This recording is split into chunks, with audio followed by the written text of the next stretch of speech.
Ito mismo yung ring na ano. Ito yung ring eh. Actually, dito ako sa ano eh. Ayan, sige. Gumanong mo bago... Yun na. Sige, dumang ka, Brad. Welcome to the Scribe Stand episode. Ako po si Carlos Sacamos. At may hawak ng camera si Jonas Terrado, ang aking resident guest. So, yun, kakatapos na ng coverage natin ng PB49 Season Philippine Cup Finals. Game 1 sa pagitan ng TNT at San Miguel. Panalo ang TNT 99-96. Pero syempre ang pinaka gusto natin pag-usapan dito yung controversial na offensive interference call daw kay Mo Tautua after a review. Medyo matagal yung pagitan ng mga ilang plays bago na review and na-announce nga na offensive interference.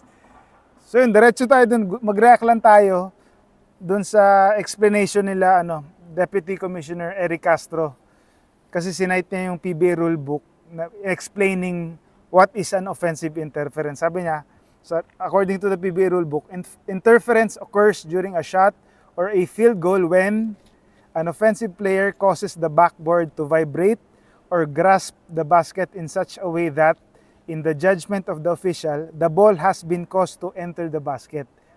So basically, ang violation daw ni Mo dahil nahilan niya yung ring pababa. Tapos ang contention daw ng San Miguel, straight naman daw yung bola nung pababa. So dapat di na tinawag. Pero sabi ni Deputy Commissioner Eric na regardless kung may tamaan daw siya sa part ng ring o hindi, the fact na nahilan niya yung ring pababa is a violation already. Tapos sabi ni DepCom, pwede naman daw ihila yung ring pababa once the ball is inside na or through the net. Pero ang tingin ko lang, sa akin lang, personal tingin ko, what if, dahil si Mo, ang layo nung tinalon niya eh. What if one motion lang talaga yun? And syempre, he was just trying to keep his balance. Kaya niya nahila yung ring pababa. Hindi naman niya sinasadya na siguro, feeling ko lang hindi naman niya sinasadya na hilahin yung ring pababa. Feeling ko, it was just in one motion na hindi naman extra motion na hinila niya yung ring pababa. Feeling ko, it was same motion from the dunk to going down, mahihila mo talaga yung ring pababa dahil he was trying to keep his balance and dahil sa gravity. Yun ang ganun kasimple yung feeling ko lang, yung parang pwede natin ma-disagree yung call. Ito, si Jonas, tanong natin anong tingin niya sa tawag niyan. Dito ka sa kabila. Sige, explain. Actually, nandito yun mismo ito mismo yung ring na Ito yung ring eh. Actually, dito ako sa eh. Ayan, sige. Mo bago... Yun na. Sige, dumang ka, Brad. Yun. Dang mo. Dang mo talaga. Sige, explain mo. Anong tingin mo? Ako,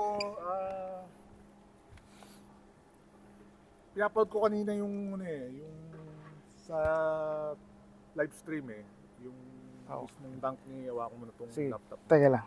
Medyo wala ka atang mic. Wala ba? Sige. Ayan, okay na? Sige. So, actually after nung game, pinapanood ko yung yung play na yon. Actually nasa bandang doon ako nung nangyari yon. In the naked eye, parang wala Parang tapos nung around 5 seconds, nung tagal nung lal, parang anong meron? Parang parang napaisip na baka basket interference yon. And for me, sa naked eye, parang hindi, wala Parang hindi naman but pinapanood ko yung replay. Inulit ko Ako actually, to say, admittedly, medyo hindi ko gets ano yung pinupunto nila doon. Doon sa replay, or kung in slow motion yung live stream, parang there's reason, baka may rason sila. Bakit? But may rason din na parang hindi naman But ako calling them in the middle ako, pero I guess the PBA may rason sila bakit nila dinicide yon. Siguro sa spirit ng rule, ganun ang tawag nila. But ako talaga right now hindi ko pa magets kung why was that call a basket interference kay Mo Tautua. So, yun naman ang aking thought. Siguro nagtataka rin ng marami bakit hindi kaagad ni-review yung Kasi ang rule ng PBA is once mag-dead ball, doon nila i-declare or i-review yung ano, kung ano man yun i-review. So, wala kasi, actually after nung press con, tinanong natin si DepCom, hindi ba dapat baguhin yung rule na pagka ganon, i-review na kaagad. Kasi yun yung kino-contest nila, nila San Miguel, lalo na si Team Governor Robert nun. And sabi ni DepCom, kung on the spot, tinawag na offensive yun, right away, i-review nila. But since it was a non-call, so dun ang so the technical committee made the decision nung habang ongoing yung play. So kung yun ang rule, so masabi natin pagka let's say dead ball, walang dead ball nangyari, nag-0 na. Baka mas magulo yung ending. But yun yung rule ng PBA. So talagang if ever mangyari sa ganun yun, it would cause mas malakas siguro yung bukanina sa crowd dito sa Araneta Coliseum. So yun ang aking thought. Again, up to now, hindi ko pa rin maintindihan. Ilang beses ko nang pinanood, ni-slow mo ko na. Medyo hindi ko pa get yung thought na basket interference yun. But again, si PBA may pinanghawakan na role na bakit nila tinawag yun. Tingin mo ba, di ba, medyo iba tayo sa medyo tinatry natin i-adapt sa FIBA rules. Pero dapat ba gayahin na talaga natin in terms of the goaltending rule na yung sa FIBA kasi 'di ba, once one touch lang sa ring, pwede na i-manipulate, 'di ba? Ganun sa FIBA, 'di ba? Gusto mo ba okay din ba na ganun din sa PBA? I guess kasi international 'yun. One thing para masanay tayo sa sa gilas and yung siyempre FIBA mas maganda nga kung full FIBA tayo in a sense na for gilas, yung na sanay tayo once na mag-international competitions. But actually si Bong Pascual, I believe siya ang head ng referees and a former FIBA official, nag-Olympic siya many times. Sinasite nila yung goaltending is inadapt sa FIBA rules. So, again, alam na natin ang PBA hybrid, may sarili silang house rules, may ina-adapt din sila sa FIBA rules. And yun ang paliwanag nung dalawang officials na they believe that it was the right call na Motau Tua should basket interference yung dunk niya.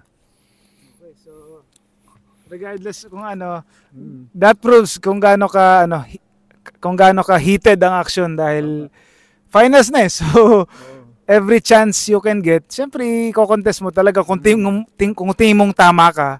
Syempre i-contest mo talaga and yun yung parang may after the game parang may rumors or parang talk na pinoprotesta ba ng San Miguel? Ano ba yung tingin mong pag-uusap nila doon between SMB officials and the PBA officials?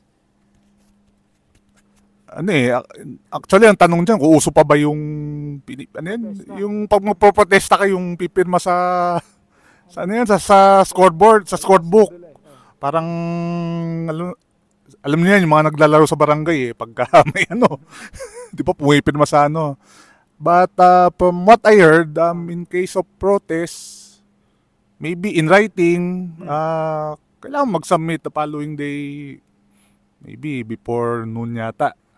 Kasi alam ko meron dating nangyari na, hindi ko na mabangitin yung team pero matagal na yun Magpapile sana ng protest, hindi umabot dun sa deadline. So, hanapin nyo lang sino yun. Pero yun, actually wala pa tayo idea kung San Miguel will at this point i-entertain nila yung possible protest, but it's clear na hindi sila agree dun sa naging tawag. We can say may case sila kasi parang sa atin, kung, di ba nga, like I said, parang in the naked eye, parang wala naman eh. But again, si PBA may pinanghawakan na role and they stick to what the rule is pala. Okay. So, abangan na lang natin ang mga mangyayari sa next few days. At syempre, Game 2 sa Wednesday. Syempre, dito pa rin. As tingnan natin kung makaka 2-0 ang tropang 5G o matatabla ng San Miguel ang best of 7 series nito. So, yan, abang-abang lang tayo. Nas, final word. Thoughts lang kasi nakalimutan yung laro. Ganda nung start nung tropang 5G, sumut yung mga dami na shoot na tres. Yung pag-start kay Kelly Williams, despite the injury, laking bagay yun. Understandably kasi kahit yung mga dating finals, siya talaga bumabantay kay Junmar. RR Pogoy, parang walang injury eh. Ang ganda ng nilaro. Brian Ruela, actually. Brian Ruela, ganda yung pasok, laro niya sa starter. Yun nga lang, siguro sa TNT, they need to clean up tong fourth quarter. Bakit nawala yung 24-point lead? Bakit nag-19-0 ang San Miguel na lumamang pa? At siguro iniisip din ng TNT, nakalusot sila, pero dapat hindi umabot sa ganun na kailangan lang umasa na asa na naman. Ito na may word na asa eh. Hindi sila pwedeng umasa na lang sa mga ganung break na madidecide sa isang call na pabor sa kanila. They have to close out games convincingly or without yung mga ganung mga break na minsan lang mangyari na very odd yung break na nakuha nila. So, yun lang siguro per TNT. San Miguel, I guess they have to rally around sa frustration nila na kinuha sa kanila yung game 1 eh. Kailangan yung feeling nila na kinuha sa kanila yung game 1. Hindi naman kailangan maging gigil sila sa na dahil hindi sila nanalo sa game 1, maging motivation sa kanila. Yun. Okay. At dahil dyan, nagtatapos ang isa namang Scribe Stand. Maraming salamat sa pagnood. So, yun. Nag-iinit pa lang ang PBA 49 Season Philippine Cup Finals. Abangan nyo ang susunod na kabanata. Carlos Sakamas, Jonas Torado. Thank you. Ingat.